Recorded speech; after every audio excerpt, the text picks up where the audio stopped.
All welcome back to KTUCAC. ഇന്നത്തെ വീഡിയോയിൽ നമ്മൾ നോക്കാൻ പോകുന്നത് fundamental issues in hardware software codesign ആണ്. അതായത് നമ്മുടെ എംബഡഡ് സിസ്റ്റം എന്ന് പറഞ്ഞാൽ നമുക്കറിയാമല്ലോ, ഹാർഡ്വെയറും സോഫ്റ്റ്വെയറും കൂടെ ഒറ്റ സിസ്റ്റത്തിൻ്റെ അകത്ത് കൊണ്ടുവരുന്നതാണ് എംബഡഡ് സിസ്റ്റം. ഓക്കെ, അപ്പോൾ ഇവിടെ അങ്ങനെ ഉണ്ടാകുന്ന ഫണ്ടമെൻ്റൽ ഇഷ്യൂസാണ് നമ്മൾ നോക്കുന്നത്. മെയിൻലി 4 ഫണ്ടമെൻ്റൽ ഇഷ്യൂസാണ് ഈ കോഡിസൈൻ വഴി ഉണ്ടാകുന്നത്. ഒന്ന് സെലക്ടിങ് ദ മോഡൽ, ഒന്ന് സെലക്ടിങ് ദ ആർക്കിടെക്ചർ, അടുത്തത് selecting the language, then partitioning system requirements into hardware and software. നമുക്ക് ഓരോന്നായിട്ട് നോക്കാം. Selecting the model. ഓക്കെ, അപ്പോൾ ഇതിന് ബേസ് ചെയ്തിട്ട് ഇപ്പോൾ മോഡൽ എന്ന് പറഞ്ഞാൽ എന്തുവാണ്? ഇപ്പം നമ്മൾ ഏതൊരു പ്രോഡക്റ്റ് വാങ്ങുമ്പോഴും അതിനൊരു രൂപം കാണും അല്ലേ? അപ്പോൾ ആ രൂപം കാണുമ്പോൾ നമുക്ക് മനസ്സിലാവും ഈ പ്രോഡക്റ്റ് എങ്ങനെയാണ് ഉണ്ടാക്കിയിരിക്കുന്നത് എന്നുള്ള കാര്യം. അത് തന്നെയാണ് പറയുന്നത്. A model capture and describe the system characteristics. നമ്മൾ ഏതൊരു പ്രോഡക്റ്റ് കാണുമ്പോൾ അതിൻ്റെ മോഡൽ കാണുമ്പോൾ നമുക്ക് മനസ്സിലാവും ആ സിസ്റ്റത്തിൻ്റെ ക്യാരക്ടറിസ്റ്റിക്സ് എന്താണ്, അതെങ്ങനെയാണ്, കണക്ഷനൊക്കെ എങ്ങനെയാണെന്ന് മനസ്സിലാവും. അതാണ് പറയുന്നത് ഈ മോഡൽ ക്യാപ്ചർ ആൻഡ് ഡിസ്ക്രൈബ്. ഒരു മോഡൽ എന്താ ക്യാപ്ചർ ചെയ്യുന്ന? ഒരു സിസ്റ്റത്തിൻ്റെ ക്യാരക്ടറിസ്റ്റിക്സും കാര്യങ്ങളും ഒക്കെ ക്യാപ്ചർ ചെയ്തിട്ട് അതിന് എന്ത് ചെയ്യും? ഉണ്ടാക്കിയെടുക്കും.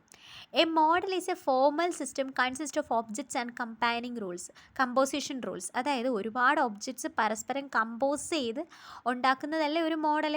അപ്പം മോഡൽ എന്താ പറയുന്ന? ഒരു ഫോർമൽ സിസ്റ്റമാണ്. അതിൻ്റെ അകത്ത് ഒരുപാട് ഒബ്ജക്ട്സും അതിൻ്റെ കമ്പോസിഷൻ റൂൾസും കാണും. ഇനി എന്താ പറഞ്ഞേ? It is harder to make a decision based on that about a particular systems model. അതായത് ഇപ്പോൾ ഓരോ സിസ്റ്റം ഉണ്ടാക്കിയിരിക്കുന്നത് ഓരോ മോഡലിനെ ബേസ് ചെയ്തിട്ടായിരിക്കും. അപ്പോൾ ഇപ്പം ഒരുപാട് മോഡൽസിനൊക്കെ സിമിലാരിറ്റി ഉണ്ട്. അപ്പോൾ നമുക്കൊരു സിസ്റ്റത്തിനെ കണ്ടു കഴിഞ്ഞാൽ അത് ഇന്ന മോഡലിലാണ് ഉണ്ടാക്കിയിരിക്കുന്നത് എന്ന് നമുക്ക് പറയാനായിട്ടൊരു ബുദ്ധിമുട്ടായിരിക്കും. ഓക്കെ, അത് മാത്രമല്ല പറയുന്നത് the objectives varies each phase. അതായത് നമ്മളിപ്പം ഒരു പ്രോഡക്റ്റ് ഉണ്ടാക്കുമ്പോൾ നമ്മൾ ആദ്യം വിചാരിക്കും അത് ഇന്ന മോഡലിനെ ബേസ് ചെയ്ത് ഉണ്ടാക്കണമെന്ന്. പക്ഷേ നമുക്ക് ചില സ്റ്റെപ്പുകളിൽ എത്തുമ്പം നമ്മൾ വിചാരിക്കും ആ മോഡൽ ഫോളോ ചെയ്താൽ ഇന്ന കൺസ്ട്രെയിൻസ് ഉണ്ടാകുന്നതിന് നമ്മൾ മോഡലും മാറ്റാനുള്ള ചാൻസ് ഉണ്ട്. അതാണ് പറയുന്നത് നമ്മൾ സെറ്റ് ചെയ്യുന്ന ഒബ്ജക്റ്റീവ്സ് എന്ത് ചെയ്യും? ഓരോ ഫേസിലും വേരി ചെയ്യാനും കാരണമാവും. ഇതിന് എക്സാമ്പിളായിട്ട് 2 മോഡലും കൊടുത്തിട്ടുണ്ട്. ഡേറ്റ ഫ്ലോഗ്രാഫ് മോഡലും കൺകറൻറ്റ് മോഡലും. അത് ഡീറ്റെയിൽ ആയിട്ട് പഠിക്കാനില്ല, ജസ്റ്റ് എക്സാമ്പിൾ നോട്ട് ചെയ്താൽ മതി. ഓക്കെ, അപ്പോൾ മോഡൽ സെലക്ഷൻ ചോദിച്ചു കഴിഞ്ഞാൽ നമ്മൾ എന്തൊക്കെ പോയിൻറ്റ്സാണ് എഴുതേണ്ടത്? ഫസ്റ്റ് പോയിൻ്റ് എന്ന് പറയുന്നത് ഒരു മോഡൽ എന്താ ചെയ്യുന്നത്? ആ സിസ്റ്റത്തിൻ്റെ ക്യാരക്ടറിസ്റ്റിക്സ് ക്യാപ്ചർ ചെയ്ത് ഡിസ്ക്രൈബ് ചെയ്യും. ഈ model capture and describe the system characteristics. പിന്നെ മോഡൽ എന്ന് പറഞ്ഞാൽ എന്തോ ഒരു ഫോർമൽ സിസ്റ്റമാണ് which consist of objects and composition rule. പിന്നെ എന്താ പറയുന്നത്? It is harder to make a decision based that about a particular systems model. ഒരു സിസ്റ്റം ഏത് മോഡലിലാണ് എന്ന് നമുക്ക് പെർട്ടിക്കുലറി പറയാൻ ഒരു പാടായിരിക്കും. പിന്നെ എന്താ പറയുന്നത്? Objective varies each phase. ഓരോ ഫേസിലും ഉള്ള സിസ്റ്റത്തിൻ്റെ ഒബ്ജക്റ്റീവ് മാറിക്കൊണ്ടിരിക്കും. അപ്പോൾ നമ്മൾ ഫസ്റ്റ് ഫേസിൽ ഇന്ന മോഡലിൽ വെച്ച് ചെയ്യാമെന്ന് വിചാരിച്ചാൽ സെക്കൻഡ് ഫേസിൽ ആ മോഡൽ കണ്ടിന്യൂ ചെയ്യാൻ പറ്റുമോ എന്ന് പറയാൻ പറ്റത്തില്ല. പിന്നെ ഡേറ്റ ഫ്ലോഗ്രാഫ് മോഡലും കൺകറൻറ്റ് മോഡലുമാണ് എക്സാമ്പിൾ. രണ്ടാമത്തത് സെലക്ടിങ് ദ ആർക്കിടെക്ചർ സെലക്ട് ചെയ്യുന്നതിൽ. Okay, the architecture specify how a system is going to implement based on the number and types of different components and interconnection between them. നമുക്കൊരു architecture, ഒരു രൂപരേഖ കാണുമ്പോൾ മനസ്സിലാവും ഇങ്ങനെയാണ് ആ ഒരു സിസ്റ്റം ഉണ്ടാക്കാൻ പോകുന്നത്, അതിന് ഇത്ര കമ്പോണൻറ്റ്സ് ആവശ്യമാണ്, അതൊക്കെ ഇങ്ങനെ കണക്ട് ചെയ്യണമെന്നുള്ള കാര്യമല്ലേ. അപ്പോൾ ഇനി കുറച്ച് ആർക്കിടെക്ചറിനെ പറ്റിയാണ് പറയുന്നത്. Controller architecture is N architecture implement finite state machine model using state register and combinational circuit. അതായത് കൺട്രോളർ ആർക്കിടെക്ചർ എന്ന് പറയുന്നത് ഒരു ആർക്കിടെക്ചർ മോഡലാണ്. അപ്പോൾ ഈ ആർക്കിടെക്ചർ മോഡൽ എന്ത് ചെയ്യുമെന്ന് പറഞ്ഞാൽ ഫൈനൈറ്റ് സ്റ്റേറ്റ് മെഷീൻ മോഡൽ, നമ്മൾ FSA എന്നൊക്കെ പറഞ്ഞ് ഫ്ലാറ്റിലൊക്കെ പഠിച്ചിട്ടുണ്ട്. ഓക്കെ, ആ finite state machine model implement ചെയ്യും. എങ്ങനെയൊക്കെയെന്ന് പറഞ്ഞാൽ സ്റ്റേറ്റ് രജിസ്റ്ററും കോമ്പിനേഷണൽ സർക്യൂട്ടും യൂസ് ചെയ്തിട്ട്. ഓക്കെ, അതാണ് പറയുന്നത് using state register and combinational circuit. അപ്പോൾ ഈ പോയിൻ്റ് ഓർത്ത് വയ്ക്കുക. കൺട്രോളർ ആർക്കിടെക്ചർ എന്ന് പറയുന്ന ഒരു ആർക്കിടെക്ചറാണ്. അത് ഫൈനൈറ്റ് സ്റ്റേറ്റ് മെഷീൻ മോഡലാണ് ഇംപ്ലിമെൻറ്റ് ചെയ്യുന്നത്, സ്റ്റേറ്റ് രജിസ്റ്ററും കോമ്പിനേഷണൽ സർക്യൂട്ടും യൂസ് ചെയ്തിട്ട്. ഇനി data path architecture is used for implementing data flow graph. ഈ ഡേറ്റ ഫ്ലോഗ്രാഫ് മോഡലില്ലേ, അത് ഇംപ്ലിമെൻറ്റ് ചെയ്യാനായിട്ട് നമ്മൾ യൂസ് ചെയ്യുന്നതാണ് ഡേറ്റ പാത്ത് ആർക്കിടെക്ചർ.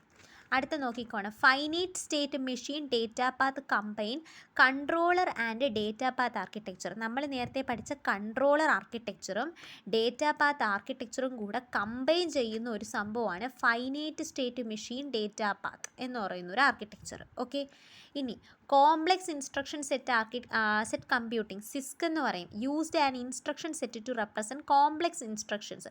കോംപ്ലെക്സ് ആയിട്ടുള്ള ഓപ്പറേഷൻസ് ഉണ്ടെങ്കിൽ കോംപ്ലെക്സ് ഇൻസ്ട്രക്ഷൻ സെറ്റ് കമ്പ്യൂട്ടിംഗ് എന്ന് പറയുന്ന ഒരു ആർക്കിടെക്ചർ എന്ത് ചെയ്യും, ഇൻസ്ട്രക്ഷൻ സെറ്റുകൾ ഉപയോഗിക്കും. ഇനി very long instructions world VLIW architecture implement multiple functional unit ALU പോലുള്ള മൾട്ടിപ്പിൾ ഫങ്ഷണൽ യൂണിറ്റ് റെപ്രസെൻറ്റ് ചെയ്യാനായിട്ട് നമ്മൾ വെരി ലോങ് ഇൻസ്ട്രക്ഷൻ വേൾഡ് എന്ന് പറയുന്ന ആർക്കിടെക്ചറാണ് യൂസ് ചെയ്യുന്നത്. ഇനി parallel process architecture implement multiple processing element, ഒരുപാട് പ്രോസസ്സിംഗ് എലമെൻറ്റിനെ ഇംപ്ലിമെൻറ്റ് ചെയ്യാനാണ് പാരലൽ പ്രോസസ് ആർക്കിടെക്ചർ നമ്മൾ യൂസ് ചെയ്യുന്നത്. ഓക്കെ, അപ്പോൾ ഇച്ചിരി കോംപ്ലക്സ് ആയിട്ടുള്ളൊരു സംഭവമാണ്. ആർക്കിടെക്ചർ സെലക്ട് ചെയ്യുമ്പോൾ എന്താ പറയുന്നത്, ആർക്കിടെക്ചർ നമ്മുടെ ഒരു സിസ്റ്റം എങ്ങനെയാണ് ഉണ്ടാക്കാൻ പോകുന്നത്, അല്ല എന്തൊക്കെ കമ്പോണൻറ്റ് യൂസ് ചെയ്തു, അവരുടെ ഇൻ്റർ കണക്ഷൻ മനസ്സിലാക്കും. പിന്നെ നമ്മൾ എന്താ പറഞ്ഞേ, കൺട്രോളർ ആർക്കിടെക്ചർ എന്ന് പറയുന്നത് finite state machine model implement ചെയ്യും, സ്റ്റേറ്റ് രജിസ്റ്ററും കോമ്പിനേഷണൽ സർക്യൂട്ടും യൂസ് ചെയ്തിട്ട്. പിന്നെ finite state machine data path എന്ത് ചെയ്യുന്നു, നേരത്തെ പറഞ്ഞ കൺട്രോൾ ആർക്കിടെക്ചറും ഡേറ്റാ പാത്ത് ആർക്കിടെക്ചറും കൂടെ കമ്പൈൻ ചെയ്യുന്നു. പിന്നെ സിസ്ക് എന്ത് ചെയ്യുന്നു, ഇൻസ്ട്രക്ഷൻ സെറ്റ് ഉപയോഗിച്ചിട്ട് കോംപ്ലക്സ് ഓപ്പറേഷൻ പറയുന്നു.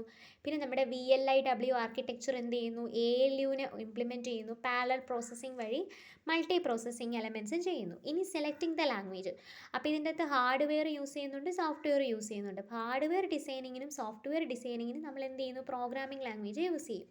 A programming language takes a computational model and map to architecture. നമ്മൾ ഉണ്ടാക്കുന്ന മോഡലും ആർക്കിടെക്ചറും കൂടെ ലിങ്ക് ചെയ്യിപ്പിക്കാൻ ഉപയോഗിക്കുന്ന ആളാണ് എന്ത്, പ്രോഗ്രാമിംഗ് ലാംഗ്വേജ്. ഓക്കെ, സോഫ്റ്റ്വെയർ ഡിസൈന് നമ്മൾ യൂസ് ചെയ്യുന്ന ലാംഗ്വേജ് നമുക്കറിയാം, C++, C#, ജാവ.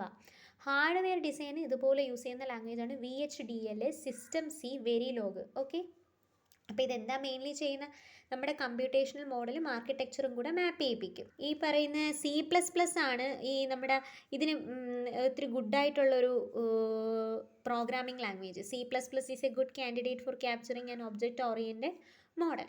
ഇനി അടുത്തത് partitioning system requirement into hardware and software. System റിക്വയർമെൻറ്റിനെ ഹാർഡ്വെയറും സോഫ്റ്റ്വെയറുമായിട്ട് പാർട്ടീഷൻ ചെയ്യുന്നത്.